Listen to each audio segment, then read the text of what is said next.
Qual é o único pecado que Deus não perdoa? Há um pecado que, segundo Jesus, está além da redenção, um pecado que não será perdoado, nem nesta vida, nem na próxima. A Bíblia ensina que todos os nossos pecados são perdoados quando nos arrependemos e nos apresentamos diante de Jesus. Todos, exceto um, que é irreversível. Pode ser surpreendente descobrir que não se trata dos pecados que normalmente imaginamos, pois até mesmo os pecados mais graves, como assassinato, traição ou idolatria, não são esse pecado imperdoável. Hoje, neste vídeo, discutiremos uma verdade chocante.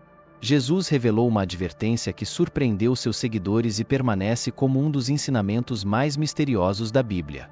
O pecado irreversível é mencionado no Evangelho de Mateus.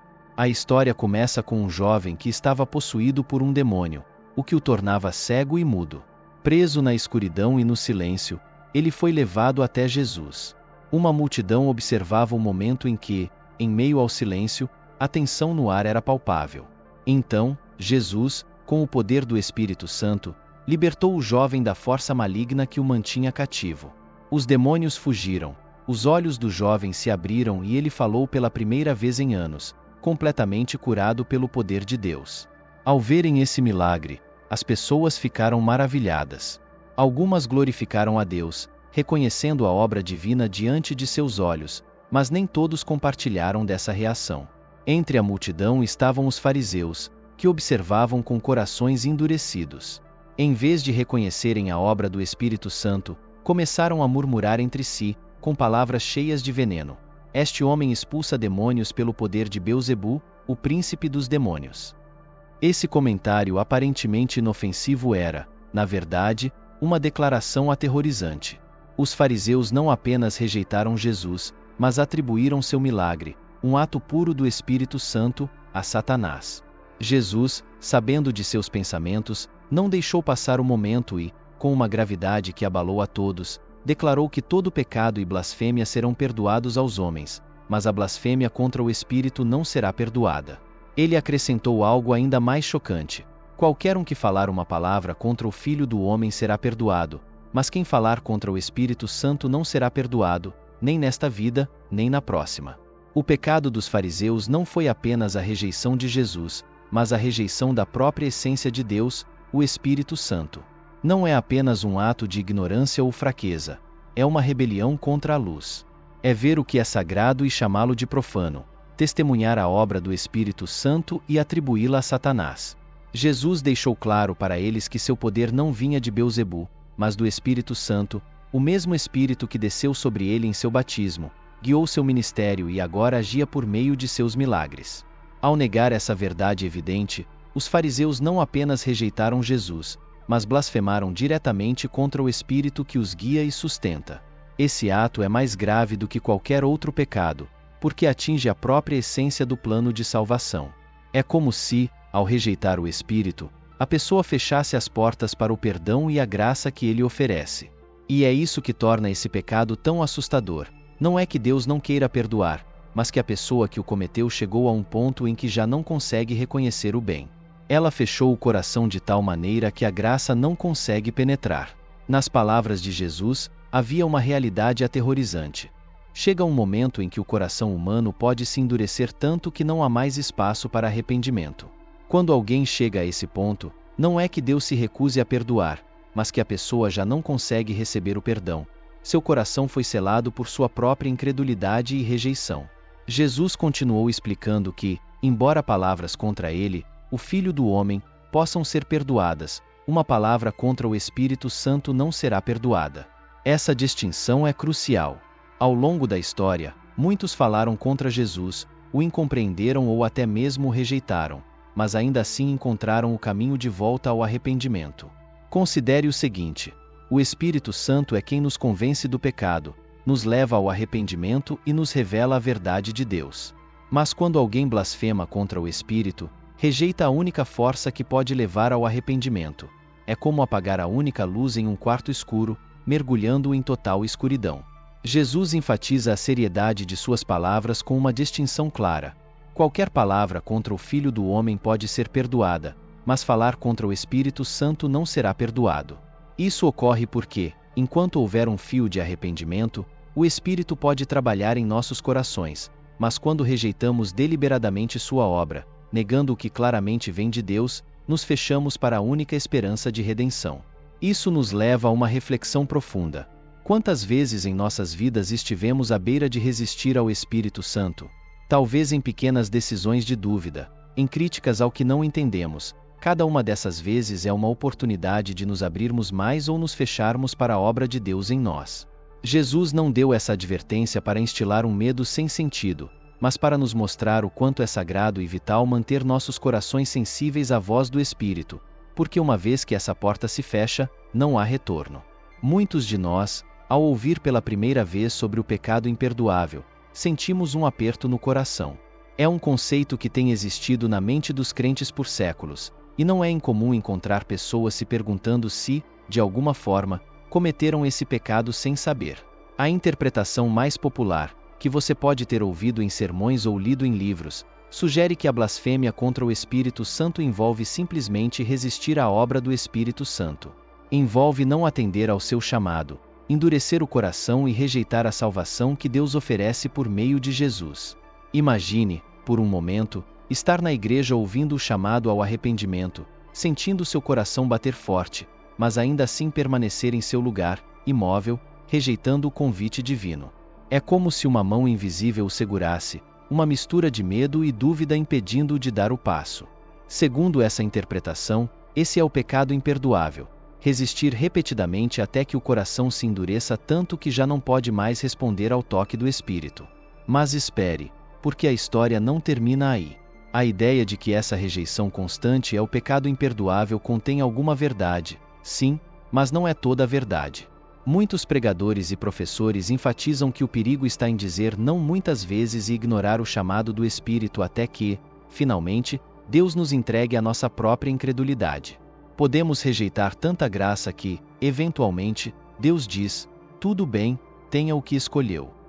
No entanto, embora essa interpretação contenha alguma verdade, ela não aborda completamente a gravidade específica do que Jesus estava dizendo em Mateus 12. Resistir ao Espírito Santo é, sem dúvida, um caminho perigoso, que pode levar a um coração endurecido, mas Jesus estava falando de algo ainda mais específico, algo mais profundo. Ele não estava apenas advertindo contra a resistência ao arrependimento, mas apontando para um pecado tão grave que, uma vez cometido, não há como voltar atrás. É crucial entender que Jesus não estava apenas se referindo à rejeição de sua mensagem, mas à blasfêmia aberta e deliberada contra a obra do Espírito Santo. É fácil ficar com a interpretação popular e pensar que, desde que não rejeitemos a salvação, estamos seguros. Mas Jesus não estava falando apenas sobre resistir à obra do Espírito em termos de salvação. O contexto é muito mais específico, muito mais focado em algo que vai além da mera incredulidade. Resistir à obra do Espírito Santo pode ser parte do processo que leva ao cometimento do pecado imperdoável, mas não é o pecado em si. É como uma porta que, se empurrada, pode levar a um abismo do qual não há retorno. Neste ponto, muitas interpretações falham. Não basta entender superficialmente. Precisamos nos aprofundar, olhar para o contexto e ver o que estava realmente em jogo quando Jesus proferiu essas palavras chocantes. Agora que exploramos a interpretação popular, é hora de revelar o que realmente é a blasfêmia contra o Espírito Santo. A compreensão correta do pecado imperdoável é reconhecer que ele não é apenas um erro, uma dúvida passageira ou mesmo uma resistência prolongada ao chamado de Deus. Envolve uma rebelião consciente e deliberada contra a verdade mais fundamental da fé: que Deus é bom, que o Espírito Santo é a fonte de tudo o que é puro, santo e divino. Atribuir essa obra a algo maligno é perverter a verdade de tal maneira que a alma se fecha completamente para a graça. Em Marcos capítulo 3, Jesus torna isso ainda mais claro. Em verdade vos digo que todos os pecados serão perdoados aos filhos dos homens e qualquer blasfêmia que proferirem, mas aquele que blasfemar contra o Espírito Santo jamais terá perdão, mas será culpado de um pecado eterno. Ele acrescenta que disse isso porque eles afirmaram que ele tinha um espírito impuro. Aqui, o Evangelho de Marcos revela a gravidade desse pecado. Os fariseus não apenas resistiram a Jesus, eles deliberadamente atribuíram poder maligno ao Espírito Santo. Essa é a linha que não pode ser cruzada. Mas como alguém pode saber se cometeu esse pecado? Jesus nos dá a chave quando diz que todo pecado e blasfêmia serão perdoados, mas a blasfêmia contra o Espírito não será perdoada. A ênfase está na palavra falar. É uma blasfêmia verbal, um pecado que sai da boca, mas se origina no coração. É um pecado consciente, não algo dito por engano ou por ignorância. E aqui está o perigo, mas também a clareza. Aqueles que se preocupam com isso, temendo ter cometido esse pecado, provavelmente estão longe de tê-lo cometido. Isso porque o verdadeiro blasfemador já não sente, já não teme, já não se arrepende. O verdadeiro peso desse pecado está em sua natureza irreversível. É como um ponto de não retorno espiritual, onde o coração se endurece tanto que a pessoa já não busca mais o perdão, nem o deseja. E esse é o estado mais perigoso em que se pode estar. Não é que Deus não possa perdoar, mas que a pessoa voluntariamente se coloca fora do alcance do perdão. Esse pecado não é comum, mas não é impossível de ser cometido, e é aqui que devemos ser cautelosos, porque a linha entre a descrença e a blasfêmia pode ser mais tênue do que pensamos. Agora que desvendamos o que realmente significa a blasfêmia contra o Espírito Santo, é hora de nos aprofundarmos nesse conceito. O que realmente envolve cometer esse pecado tão temido e tão irreversível? Prepare-se, porque o que vamos descobrir o levará a um nível mais profundo de entendimento, onde a verdade se mistura com o mistério da condição humana. Vamos primeiro esclarecer alguns equívocos comuns sobre a blasfêmia contra o Espírito Santo. Não se trata simplesmente de ter pensamentos ruins sobre Deus, nem de questionar sua bondade em momentos de desespero ou reclamar das circunstâncias difíceis pelas quais você está passando. Jesus não estava falando dos erros impulsivos que vêm da dor ou da confusão. O que estamos lidando aqui é algo mais sério, mais deliberado, algo que vai muito além de uma simples falha ou momento de fraqueza. Imagine um homem que, depois de ver uma obra-prima, cinicamente a declara como uma fraude, embora no fundo saiba que é autêntica. Imagine que, depois de testemunhar um milagre claro e direto, alguém escolha deliberadamente dizer que é obra do maligno, não por ignorância, não por engano, mas com plena consciência do que está fazendo. Este é o cerne da blasfêmia contra o Espírito Santo. Não é um pecado que se comete por acidente, é um ato premeditado, cheio de malícia, que surge de um coração endurecido. Um coração que decidiu fechar suas portas para a verdade de Deus. Este pecado não é comum, e sua gravidade reside no fato de que é uma rejeição consciente da obra do Espírito Santo. É como se uma pessoa olhasse diretamente para o rosto de Deus e, com plena consciência, cuspisse em sua direção. Não é um ato singular, não é um arroubo momentâneo. É uma atitude persistente, uma rejeição contínua que, ao longo do tempo, transforma o coração em pedra, insensível à graça. Jesus deixou claro quando disse que esse pecado não seria perdoado, nem nesta vida nem na próxima. Por quê? Porque é um pecado que rompe o vínculo fundamental entre o homem e Deus, a capacidade de arrependimento. A blasfêmia contra o Espírito Santo não é apenas um pecado, é uma declaração de guerra contra a verdade divina. É dizer não a Deus de uma maneira tão definitiva que, depois disso, não resta nada além do silêncio. É cruzar uma linha após a qual não há retorno. Reflita sobre isso. O pecado imperdoável não é apenas uma transgressão qualquer, é o culminar de um processo de endurecimento do coração. A pessoa que o comete faz isso depois de resistir repetidamente à voz do Espírito Santo, até o ponto em que já não consegue mais ouvi-lo. É como uma ferida que se recusa a cicatrizar, até se transformar em gangrena. Eventualmente, a infecção se espalha tanto que não há outra escolha senão amputar. Mas é aqui que a história toma um rumo inesperado. Porque, se você está ouvindo isso e está preocupado por ter cometido esse pecado, isso já é um sinal de que seu coração não está endurecido. O verdadeiro perigo está naqueles que já não sentem remorso, já não se importam, que silenciaram completamente a voz da consciência e correm o risco de cruzar a linha final. Não permaneça na escuridão de seu fracasso. Este é o momento de começar de novo, de confiar em Cristo e acreditar que Ele tem o poder de restaurar o que foi quebrado. Quando você confessa seu pecado, quando se arrepende de todo o coração, Deus não apenas perdoa, mas também limpa, renova e dá um novo começo. Se confessarmos os nossos pecados, Ele é fiel e justo para nos perdoar os pecados e nos purificar de toda injustiça. Não é apenas uma limpeza superficial, É uma transformação profunda que vai além do que você pode imaginar. Deus não se surpreende com suas quedas. Ele sabia onde você tropeçaria e, mesmo assim, escolheu amá-lo. Ele decidiu dar a si mesmo por você, sabendo que seu sacrifício abriria a porta para a redenção. O pecado busca destruí-lo, mas a graça de Deus é sempre maior, mais forte e mais persistente.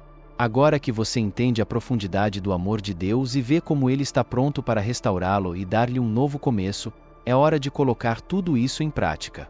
A fé sem obras é morta, e é na ação que sua fé ganha vida, onde o poder restaurador de Deus se manifesta em todos os aspectos de sua vida. Primeiro, você precisa enfrentar o pecado de frente. Não o esconda, não o minimize. Confesse seus pecados a Deus com um coração humilde e arrependido. Não há restauração sem arrependimento. Fale com Deus no íntimo de seu coração, expresse sua dor, sua vergonha e confie que Ele está ouvindo cada palavra, pronto para abraçá-lo com sua misericórdia. Reconheça a realidade do pecado, mas não permita que ele defina quem você é. Segundo, busque o apoio de uma comunidade de fé. Você não está sozinho nessa batalha. A igreja, seus irmãos e irmãs em Cristo, estão lá para apoiá-lo e ajudar a carregar seus fardos. Levai as cargas uns dos outros e assim cumprireis a lei de Cristo. Pedir ajuda não é um sinal de fraqueza, é um ato de sabedoria. Cerque-se de pessoas que o incentivem, que o guiem, que orem por e com você. Terceiro, reserve tempo para estar na presença de Deus. A restauração diária é um processo contínuo que exige que você permaneça conectado à fonte de sua força. Ore, leia a Bíblia, medite em suas promessas. Examinai as Escrituras, porque nelas pensais ter a vida eterna. Deixe que a palavra de Deus renove sua mente, transforme seu coração e lhe dê a direção de que você precisa para não cair novamente. Quarto, adote práticas que reflitam seu desejo de caminhar na luz. Se há coisas em sua vida que o levam ao pecado, elimine-as. Se há relacionamentos que o afastam de Deus, distancie-se deles. Não brinque com fogo, seja radical em seu compromisso com Cristo. Jesus disse: se o seu olho direito o fizer pecar, arranque-o e jogue-o fora. Isso não significa se machucar literalmente, mas ser drástico ao se afastar de qualquer coisa que possa fazê-lo tropeçar. Lembre-se de que a graça de Deus não é apenas para o passado, mas para cada novo dia. Cada manhã é uma nova oportunidade para caminhar em sua vontade, viver em seu amor. Não se apegue ao ontem, viva hoje na liberdade que Cristo lhe deu. Não se veja através das lentes do fracasso, mas através das lentes da redenção. A restauração é uma jornada de confiança e entrega, permitindo que Deus faça em você o que só Ele pode fazer. Não é fingir que você nunca caiu, mas permitir que Deus use essa queda para sua glória. Cada ferida, cada cicatriz se torna um testemunho de sua graça, uma marca de seu amor. Nunca desista. Se você sentir que tudo está perdido, lembre-se, você não está sozinho. Não permaneça na escuridão. Jesus está com você, pronto para escrever uma nova história em sua vida. Basta pegar sua mão e deixá-lo conduzi-lo a um novo começo. Exploramos o único pecado irreversível, mas você precisa saber sobre os 7 tipos de pessoas que não serão salvas.